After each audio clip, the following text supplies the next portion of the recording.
কাছে কোনো বিশেষ সম্পদ নেই, কিন্তু আমার অনেক দিনের ইচ্ছা আপনাকে এক বেলার খাবার নিজের বাড়িতে দাওয়াত দিয়ে খাওয়াবো।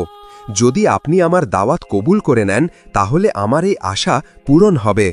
তার এই কথা শুনে হজরত মুহাম্মদ সাল্লাল্লাহু আলাইহি ওয়াসাল্লাম উঁচু গলায় সকল সাহাবীদের সম্বোধন করে বললেন, শোনো হে সাহাবীরা, তোমরা সবাই শোনো। আজ আমার জাবির আমাদের তার বাড়িতে খাবার খাওয়ার জন্য দাওয়াত দিয়েছে।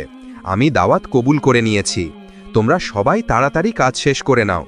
আজ আমরা সবাই জোহরের নামাজের পর জাবিরের বাড়িতে খাবার খেতে যাব।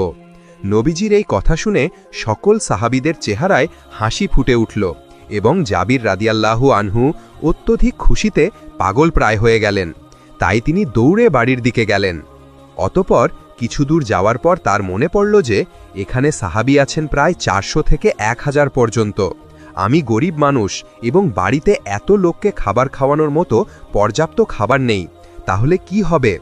তখন জাবির রাদিয়াল্লাহু আনহু ঝড়ের গতিতে আবার রাসূল সাল্লাল্লাহু আলাইহি ওয়াসাল্লামের কাছে এলেন এবং নবীকে দেখে বিনতি করে আর্জ করলেন, ইয়া রাসূলাল্লাহ, আমি তো ভেবেছিলাম আপনি শুধু কিছু সাহাবীকে নিয়ে আমার বাড়িতে খাবার খেতে আসবেন, কিন্তু আপনি তো সবাইকে দাওয়াত দিয়ে দিয়েছেন। এখন 100 থেকে মতভেদ অনুযায়ী 1000 পর্যন্ত সাহাবী আমার বাড়িতে যাবেন। এই কথা আমি বুঝতে পারিনি। আপনি তো জানেন আমি নিতান্তই গরিব অসহায় মানুষ। এখন কি হবে? এখন আমি কি করব? তখন বিশ্বনবী হজরত মুহাম্মদ সাল্লাল্লাহু আলাইহি ওয়াসাল্লাম জাবির রাদিয়াল্লাহু আনহুকে বললেন, হে জাবির, খাবারে বরকত আল্লাহ দেন, তুমি কোনো চিন্তা করো না। তুমি বাড়ি ফিরে যাও এবং খাবারের ব্যবস্থা করো। আর একটি কথা শোনো, তুমি আমাদের খাওয়ানোর জন্য কি ব্যবস্থা করতে চাও? তখন জাবির রাদিয়াল্লাহু তাআলা আনহু বললেন, ঘরে অল্প পরিমাণ জব আছে এবং আমাদের কাছে একটি ছাগলের বাচ্চা আছে, ওগুলো সব আপনাকে খাওয়াতে চাই। তখন রাসূলুল্লাহ সাল্লাল্লাহু আলাইহি ওয়াসাল্লাম বললেন, তুমি যখন মাংস রান্না করবে তখন রান্নার পাতিলের ঢাকনা ঢেকে রাখবে এবং রুটির জন্য আটা মেখে একটি পাত্রে ঢাকনা লাগিয়ে রাখবে।